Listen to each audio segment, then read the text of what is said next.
Van Rahmet Ali Gıda Bankası ve Muhtaçlarla Dayanışma Derneği olarak Erdiş İhya Eğitim ve Kültür Derneği'nin yardım komisyonu başkanı Mesut Bey'in aracılığıyla yaklaşık olarak 50 gıda polisi yardım malzemesi Erdiş'e göndereceğiz inşallah.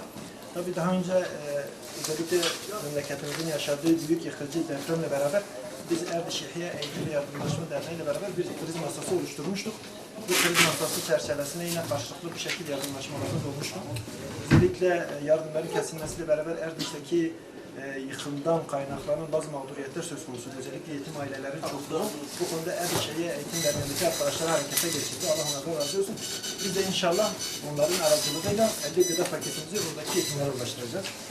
Yapacağımız bu işlemi Allah nasip ederse inşallah direkt Mesut Bey'in adına yaptığımız çıkışla söz konusu ailelere bunlar verilecek ve imza karşılığı ailelerine teslim edecek. Erdiş İhya Eğitim ve Yardımlaşma Derneği de bu konuda aracılık yapıyor.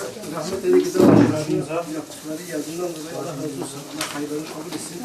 İnşallah tespit ettiğimiz ailelere bu yardımları gereğince ulaştıracağız. Olursa da diğerleri geçen kardeşlerimizin razı olsun.